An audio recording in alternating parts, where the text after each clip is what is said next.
What's going on, everybody? It is Webster Style here, the man, the voice, the fragrance, and we are here with a jack of all trades, a director, producer, actress, the one and only Anna Foxx. Anna, how are you today? I'm doing pretty good. Thank you. Well, thank you for joining us. I greatly appreciate it. Now, I wanted to ask you, and this is something that uh, struck me as being quite incredible, especially in the adult industry. And I remember, and I know how long ago it was, and I'm pretty sure these stats are probably still similar. Uh, I remember a long time ago they said the average lifespan of particularly female in the adult industry, because dudes are a little bit different because ain't that many to begin with, is usually 2 to 3 years. And you've been in, if I remember correctly, listening to another interview. I think it's about almost 12 years now. Yes, yeah, I think if my math is correct, it should be year 12 in November. Okay. Yeah. Okay. How how has your ride been? 12 years in the adult industry. My God, it's kind of crazy to think that I've been doing it for 12 years because I definitely only thought I was gonna do just one scene. Um and it's been 12 years of scenes.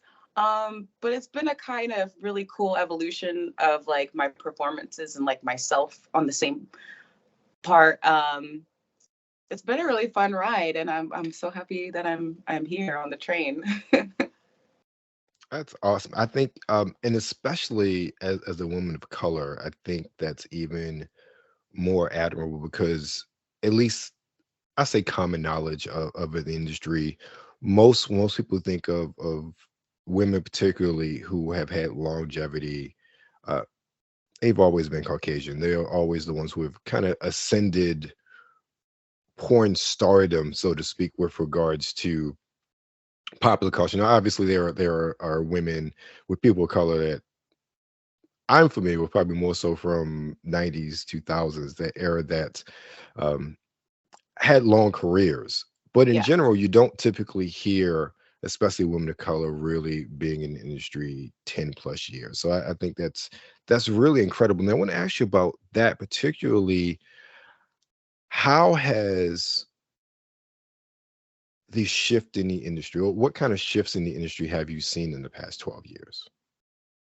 Oh man. I think when I started, it was like the end of an era where it was kind of like rock and roll era of porn where the sets were really loose. There would be like I would show up to a house and I would do 5 scenes in a day, and the person before me just did 5 scenes, and there's a lot of people in and out, kind of mayhem, but also really fun. To where now it's a lot more professional on set. Like I just had my first job being a liaison for talent. And then I think the money has changed. The power is no longer really in the company's hands. Like the performers, we can make content and people can come directly to us versus where we had to like rely on companies to give us work. So now we can just do whatever we want. It's pretty cool. It's a lot more free. Exactly what I was going to ask you about, especially with the new direct to consumer economy that we have, particularly with OnlyFans and all the others. That's really all content creation now because of YouTube and everything. It's so much direct to consumer. Yeah. How would that really changed what you do? And you kind of talked about it already, as far as there's a freedom there. I guess in many respects you can work with who you want, shoot where you want, pretty much do what you want, and not really be beholden to, say, a Vivids or someone like that, and be like back in the day being a contract girl or something like that. Like, you don't have to do that anymore. Yeah. 100%. It's a lot less stressful, I think. Well, just at least for me, because like I would have to wait, for whenever they were shooting a black movie or black Right. girl. Have to like they don't just shoot black girls usually on a Tuesday. Like there's a reason, there's a black movie or something. So I didn't have to wait anymore. Once, like really OnlyFans, once that came out and blew up over COVID, everybody was just like, oh shit, I can do whatever I want now.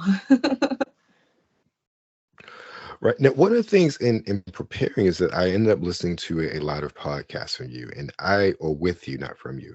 I don't know if anybody's ever told you this because this is something, and once I said, you'll probably realize, yeah, he probably gets that too. This is something that people always ask me. Have you ever thought about doing radio? Because you have a great voice. Like literally, a lot of times I'm listening, I have my earbuds and I'm doing something around the house, whatnot, or working, and I'm listening, and you just have this.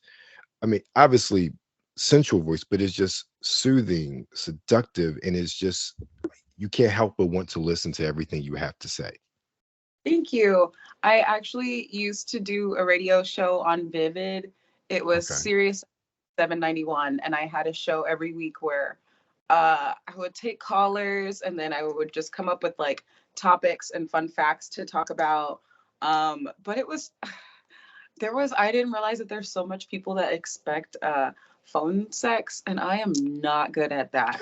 I like I have to see who I'm talking to. I can't just like, and they're all truckers and stuff, so they'd be like, "Yeah, I'm calling in from wherever the fuck, and I just want to hear you say something sexy for a minute." And I'm like, so I actually used to do radio.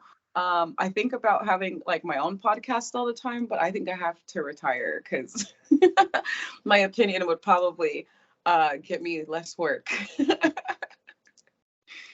Understood. I definitely understand. Now, one of the things I read is that you used to be a fashion model beforehand.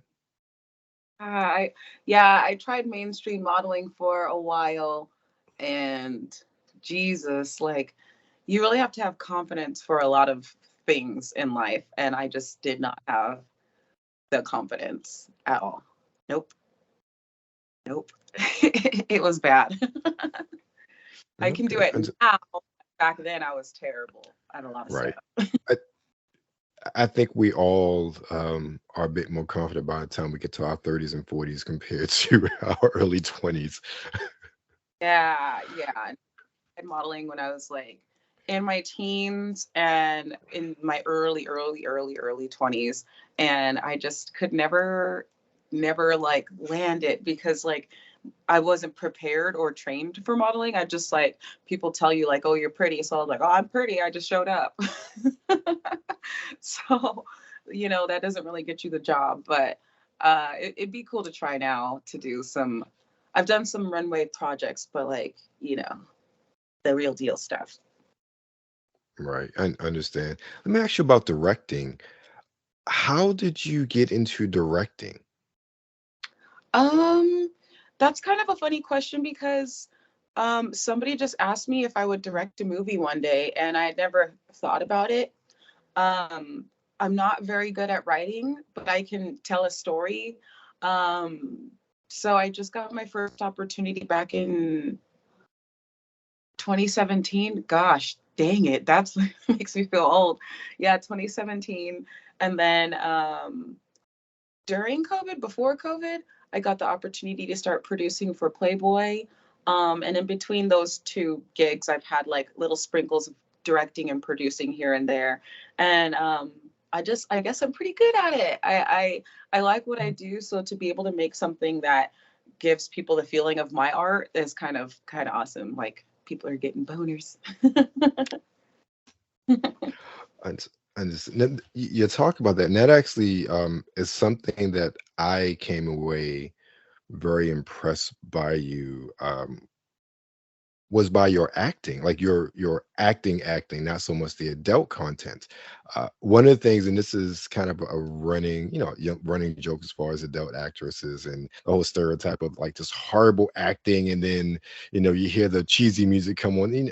It's not quite like that way now, but I was really impressed that even though I saw you, I didn't see you. I saw whatever character you were playing. And Thanks. I don't see that often when I've seen sort of scenes that try to tell a story. It's you know what you're there for, and people kind of get down to it, and people can dispel that. But I really noticed that you were really acting and getting to the scene and really delivering your lines, and I came away quite impressed. Thank you.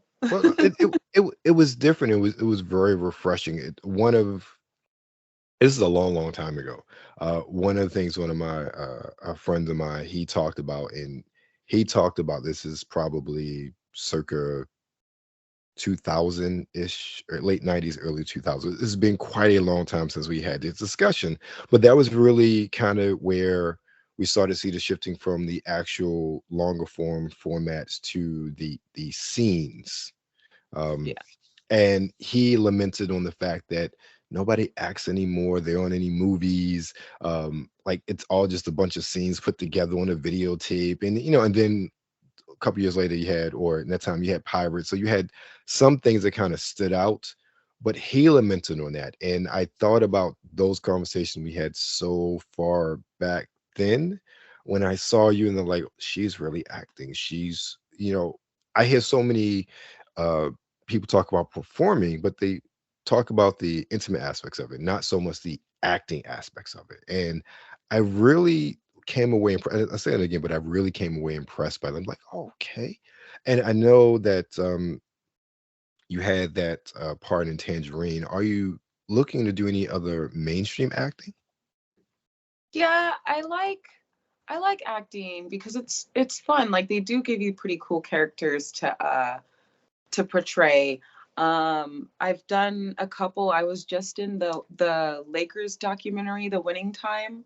Okay. I got up much acting, but I got to fuck Magic Johnson. So it's pretty exciting. I had just a little bit, but any chance I can get to do any kind of project, I'm kind of down because I don't know, I just like being able to like be be on a screen like representing Black beauty and all that jazz. So yeah, acting's always fun, and I'm down for any project when I'm not, you know. Understood. Understood. Yeah. Now, you're into fashion. Are you into fragrances at all? Yes, I am super What is into your favorite smell. fragrance at the moment? It's probably this perfume called Lust from Lush. I Okay. really am a bath bomb junkie. I probably have like 30 bath bombs right now. I just put like 15 more in my basket online. Uh, so I do the bath bomb stuff like every day. I smell like a bath bomb right now. I usually mix that with a whole bunch of other perfumes, and I like hearing stories about people. They're like, "Oh, I sniffed Rihanna and she smells so good. I smelled Beyonce. She smells like money." I'm like, I want you to smell Anna.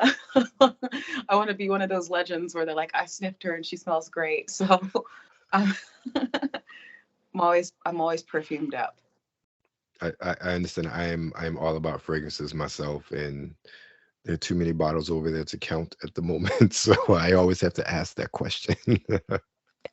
I love the perfumes. I like gardenia and jasmine and rose. Anything around that is like my jam. I also like the kind of masculine scents like cedar, wood, things like that, like ocean. Um, I like all the smells, and I kind of mildly sniff everybody that I hug just a little bit. That's cool. Yeah, I was wondering, like, what are aquatic notes? you know, it smell good, but like, what are they really? The ocean, I've never smelled water that smelled like ocean, but Right. Exactly. Hey, whatever smells good, that's all that really makes a difference. yeah. Oh, but so okay, one of the things that I noticed as well, and this is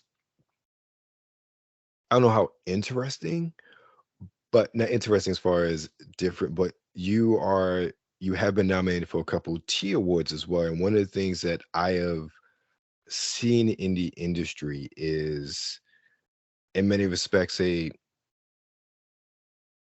lot of those taboos are coming down when it comes to who you work with, male and female. And I find that interestingly refreshing as well. So how did you really get into, or even want to start, say, let me get into, work with some transgender actors and actresses? This is a good question. I don't think anybody's ever asked me this before, but it's really interesting because when I started, like, many moons ago, I had trans friends and like diverse friends that I thought that I would be able to jump in and like work with them in porn. And Hmm. right away, like porn was a lot different 10 years ago, and I was met with like, no, we don't do that here. Like, no. And I would work a lot for kink, and it would just really be confusing because like I'd be in the green room with all my trans friends, and like they would go shoot, and then like we would go shoot but in different areas, but we couldn't shoot together, and it really pissed me off. And me and my friends kind of like wanted to like change things about that, so we tried really hard to time to kind of get people to see like what they're doing is fucked up. Like I don't care like what other people think about what I want to who I want to fuck. I just want to work, you know. And if I'm requesting to work with this person, like I shouldn't be told no. Um, I think honestly, trans porn has become more profitable, so that's why it's being pumped out all over the place. Like it's a lot Hmm. less taboo because you see a lot more mainstream people like being open and things like that. I mean, I think a lot we're open with a lot more things across the board. So with that being said, I think it's more profitable, so we're shooting it more, which is good for me because I love working with all of my friends. I don't like having a block um, because of a stigma. Understood. Now, let me ask you, in kind of with that, do you think that going back to earlier, that direct to consumer model has helped move that shift? Because with OnlyFans and whatnot, you see the consumers are paying the models directly.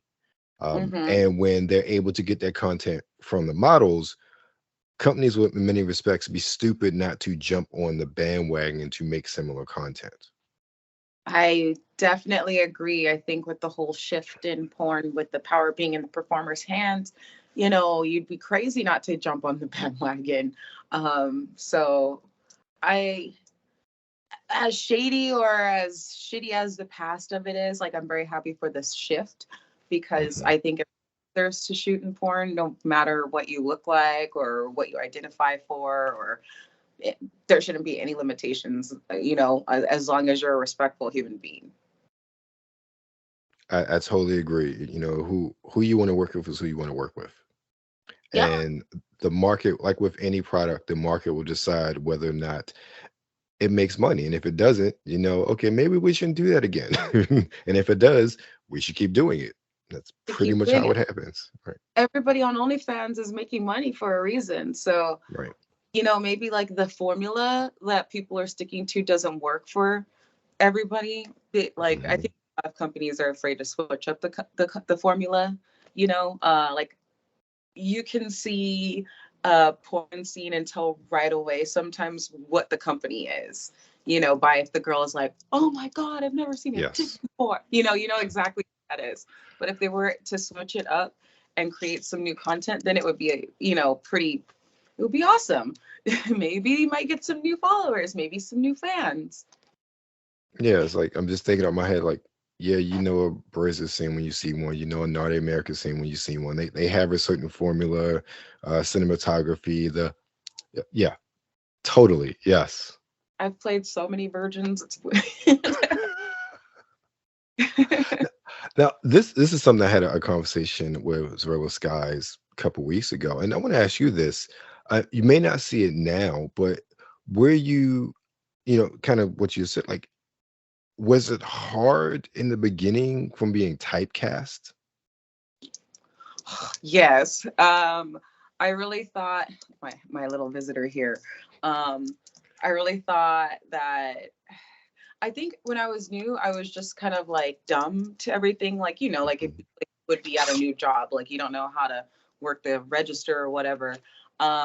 So I was just kind of like really dumb. And like I had a black agent, and I was like, I think if I get a black agent, then everything's gonna be good. I'm gonna get the best stuff for a black girl.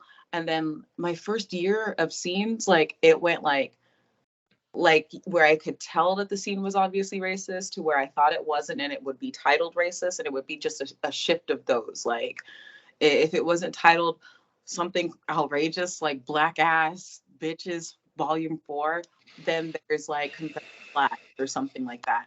And it was just kind of like it wasn't until I was able to get on a feature set that the roles were Hmm. just human. You know, I wasn't like black ass babysitter or like what?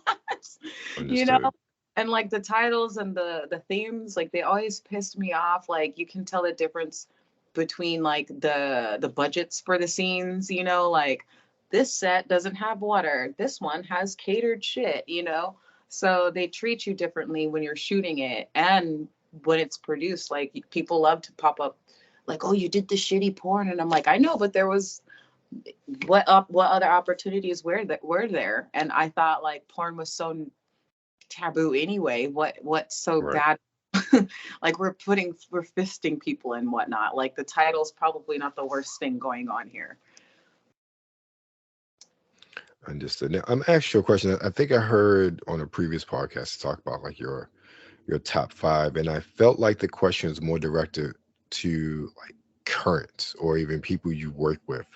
I want to ask you, and I don't know how much of a student of the industry you are.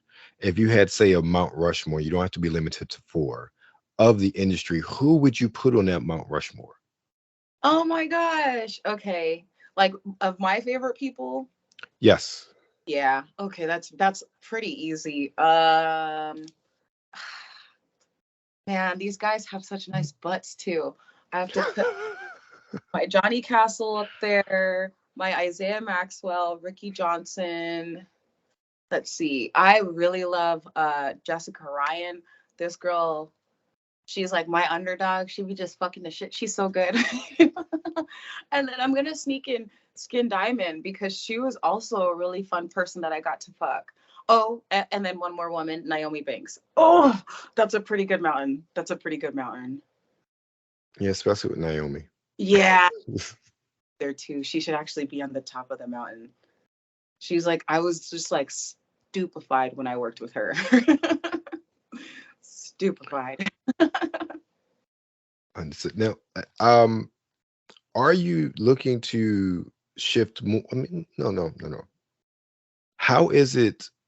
What sort of reception have you received being a director or someone who is also a performer as well?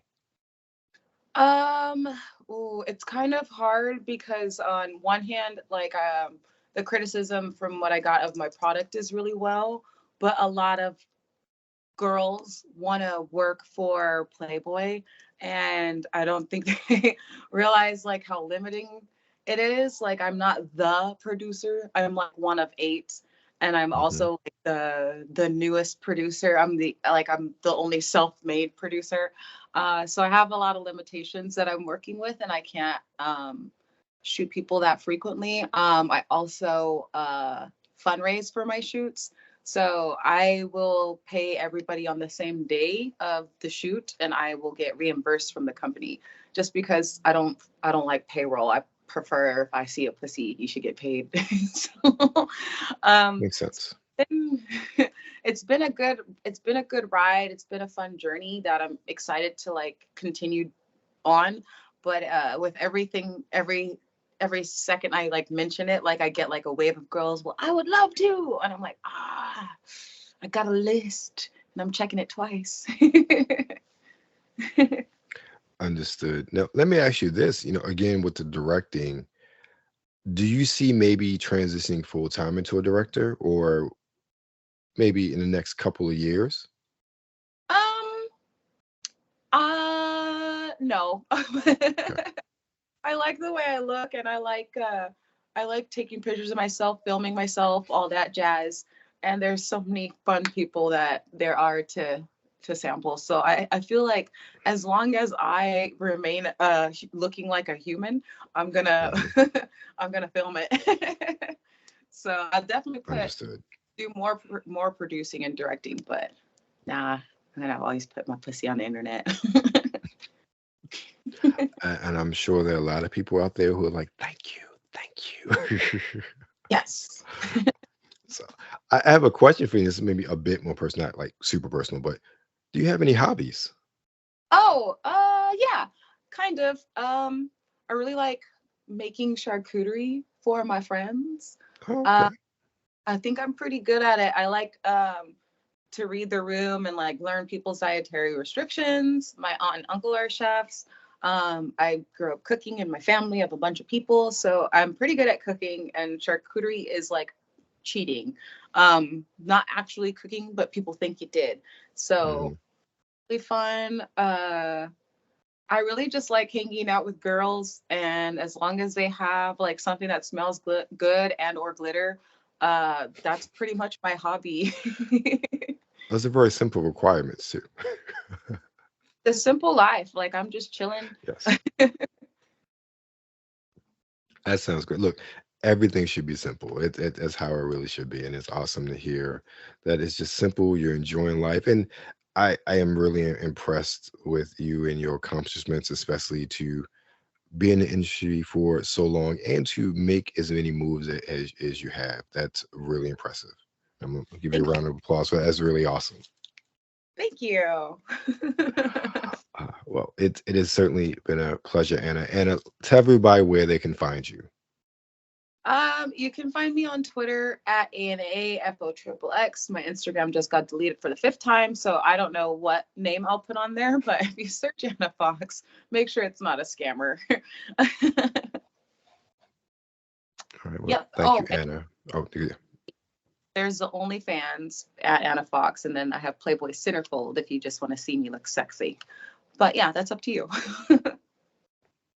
I'm pretty sure there are a lot of people watching, so will probably take you any way that they can. They're awesome. They're sweet. Yes. Well, again, thank you very much for your time. I greatly appreciate it. You have a great evening. Thank you.